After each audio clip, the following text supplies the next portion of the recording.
Okay people, so after reading Dragon Ball Super Chapter 74, I have the most insane earache. My ears are hurting right now. It is just like, oh my god, I'm in pain from reading this chapter 74. It really damaged my ears. And you're probably thinking, well, Fornev, how did reading something damage your ears? Well, while I was reading this, I kept on hearing this voice get louder and louder in my head, and it kept on telling me,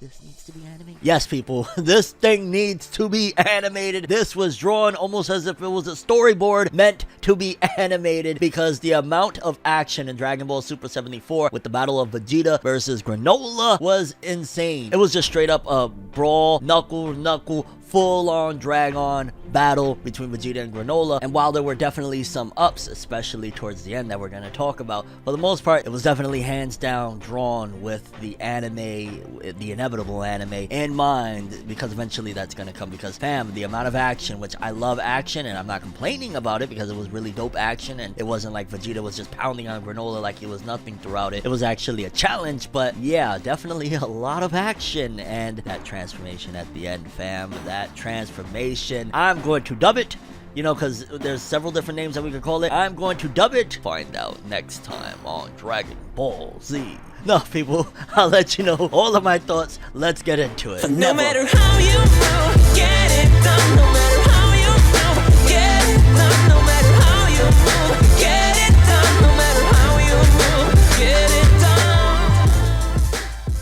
Okay people, so like I said in the intro, this chapter for the most part, there was a decent amount of things to say towards the end, but for the most part, a lot of it was self-explanatory. Vegeta was fighting against Granolah, and he even admitted on multiple occasions that, no, Granolah is stronger. He's the stronger of the two, but that didn't stop Vegeta, and I like that this is Vegeta having the time of his life. He even said this is his favorite type of battle. He don't gotta worry about saving people. He don't gotta worry about a planet being destroyed. Who cares? This is not even my planet. This is his, if anything. Like, he don't gotta worry about none of that stuff. He only got to worry about having fun fighting, and the fact that Granolah is not, you know, easy pickings because of his wish on the Dragon Balls. He's actually very strong, so it gives you that sense of like, this is Vegeta, like a kid in a candy store right now in this battle. He's just absolutely loving it. Don't get me wrong, Vegeta's still Vegeta, so he's like a cranky old man. Like, yeah, you think you that shit, and he's playing mind games, but for the most part, this is Vegeta's world right here. And once again, something that I really appreciated is the fact that they kept on switching between sceneries. Like, you know, we're in a river, we're here, we're there, and like I said in the spoiler video, and I gotta say it here again, and I've said it, I won't even say the last couple of chapters, when Goku was fighting Granolah, Dragon Ball Super is doing a very concentrated effort on giving you different sceneries, which again, I gotta attribute that they probably already know that the anime is 100% returning and coming, so they're like, I bet we're gonna do things like with the anime in mind, and changing the scenery and stuff like that is something that you do when you got an anime coming, because it's like, okay, we gotta have beautiful visuals for the anime, because yeah, it looked great too in the manga though, like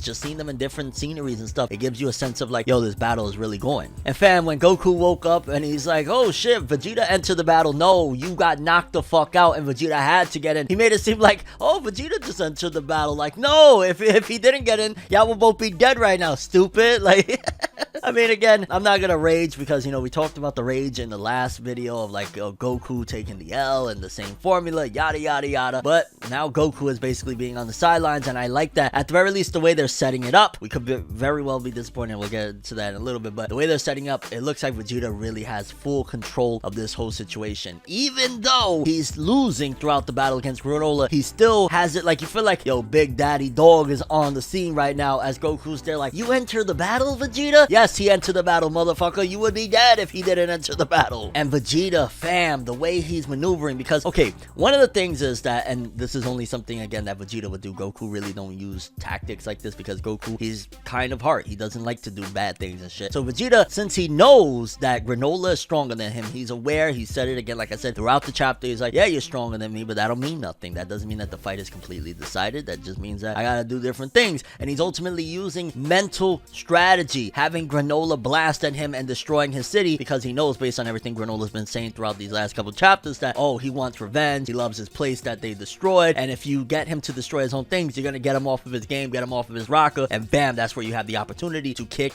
his ass. So Vegeta's like, bet I can't, you know, outmatch him brawn for brawn, fist for fist, but I'm gonna use my mind. And again, just action, action, action. This was one of those things that there's not too much to say other than holy shit, Vegeta was somewhat fighting for his life, but at the same time enjoying it, which is really bizarre to say, but that's par for the course when you're talking about, like, you know, a Saiyan, especially somebody like Vegeta, that like, yo, like the more Granolah is getting pissed off against Vegeta, the more Vegeta is just going in and using that. And you could see throughout the chapter that Vegeta's strategy is working. It's not completely effective because Granolah keeps on catching himself, and also oatmeal in his eye is kind of giving him a little bit of like, hey, you know, you should do this, hey, we should do that. So it's like, it's 2 in 1 to a certain degree, whatever they're fighting, because Granolah has, you know, that oatmeal, whatever the hell oatmeal is on his eye. But ultimately Vegeta is getting him pissed off, and he's fighting him like he hates him, which he does hate him, but he's getting thrown off of his game because Vegeta's, again, it's working. The shit talking, the making him think differently. And it's kind of interesting to a certain degree that Vegeta and Goku, you know, this is the second time now that they both told him like, yo, we're not bad guys. And Granola's just so deluded. Like, he is completely, again, I don't think there's any redeeming Granolah, and maybe I'm off on that, but in terms of Granolah is sold on, no, these two are pieces of shit. And unless Oil and Maki and all them come out and laugh and say, haha, you moron, they're actually good people. And even then, I don't know, because as many times as Goku and Vegeta are telling him, he's like, oh, so you're gonna betray your master just to have some, you know, see if I show you some mercy, thinking that, like, no, Vegeta's lying, that he's not serving Frieza and shit like that. That's how deluded he is and how demented he is in this whole idea that, no, the Saiyans are evil creatures, because, you know, it's all about vengeance with this guy. So he's really, yeah, it's only, and again, maybe I'm even off on this one, but it's only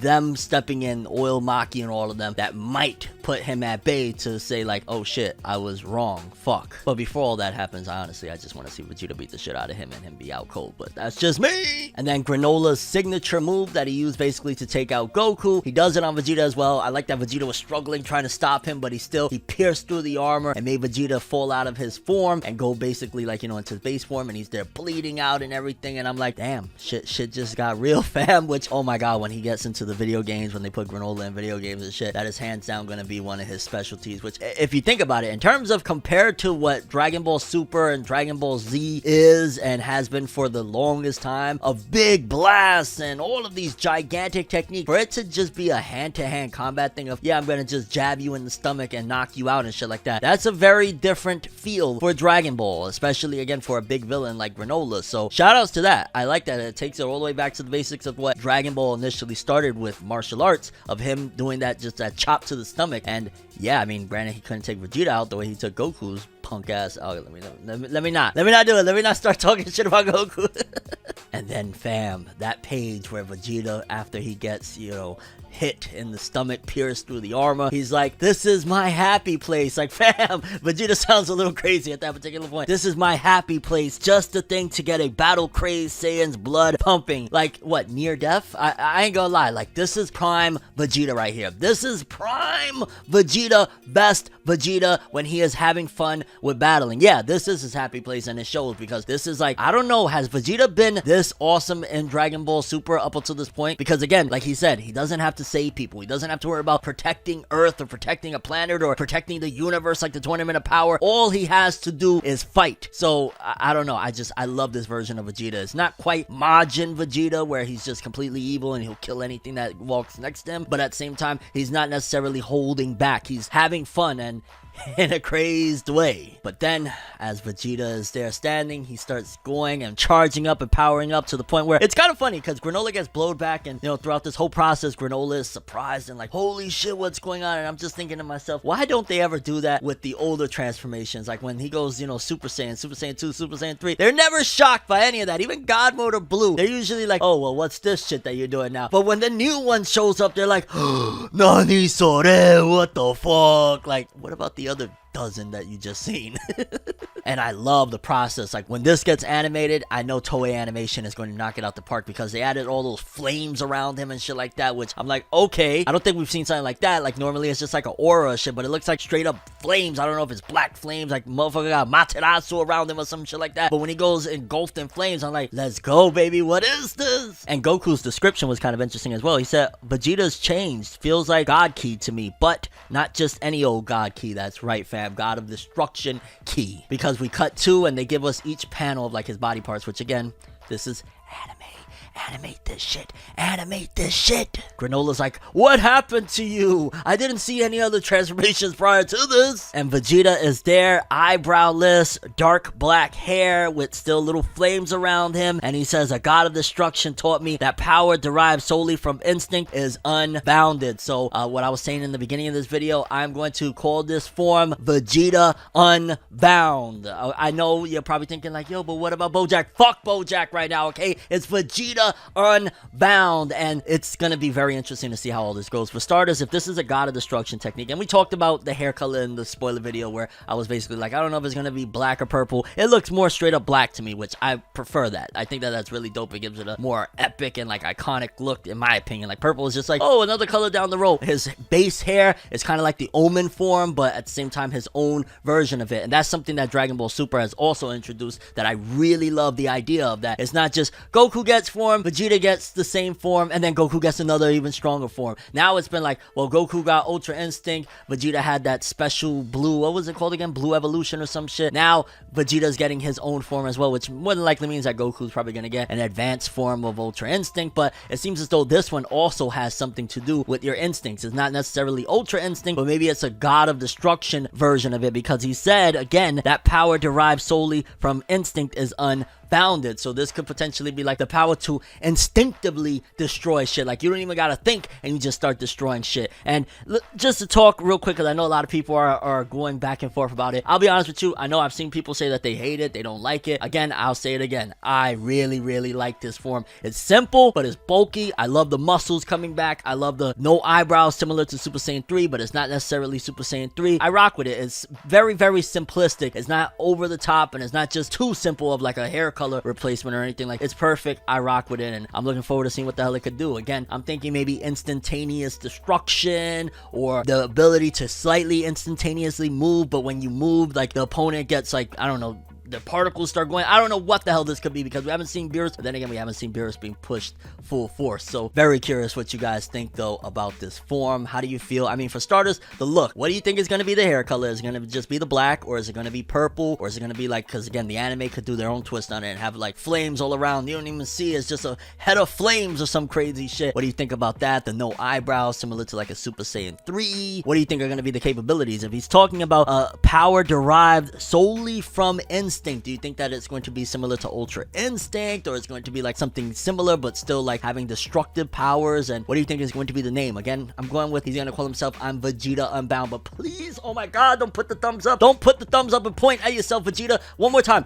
do not put the thumb up and point to yourself, Vegeta. You do that, and I know, because I'll be honest with you, I am so close to saying this, and the only reason I won't is just realistically, I've been a Dragon Ball fan since like 96. For me to say I'm gonna drop Dragon Ball, that would be fucking stupid. Like, just keeping it real, I'm not gonna do it, because yeah, I'm along for the lifelong ride, for better or worse. It's almost like a marriage at this particular point. But if I wasn't on that mind frame, I would say this, that if Vegeta loses to Granolah, I'm dropping Dragon Ball Super. I would definitely say that if I wasn't married to, yo, I've been with this franchise since I was a kid. Like, it is what it is. But I'm gonna be very upset, and I'm not even gonna lie, I don't give a fuck what anybody says. I don't care if you're mad or whatnot. If Vegeta loses this fight in a ridiculous way, in a stupid way, in a similar way of like everything we've seen Vegeta lose before, I am going to shit all over that chapter, and nobody's gonna stop me, okay? If Vegeta looks like a fool after this hype ass moment, this hype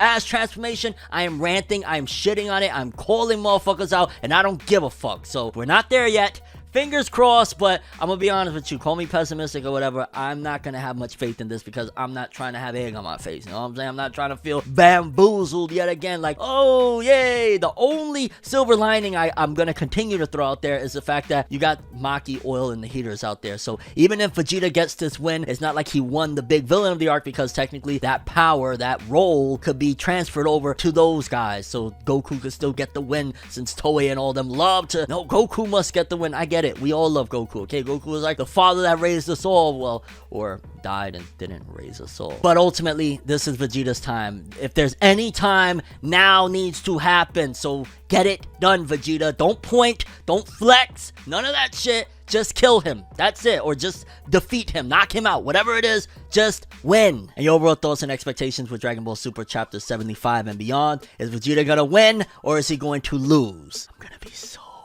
angry if he loses.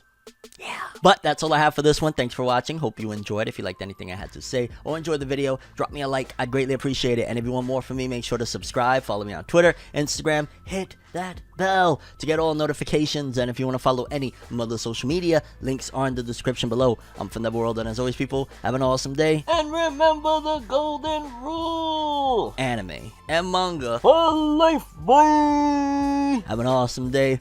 Peace in, and Vegeta Unbound, baby. He better be unbound. He better stay that way. He better get that W, fam. Don't do this to me, Toyotaro, Toriyama, Shueisha. Don't play with us, Vegeta fans.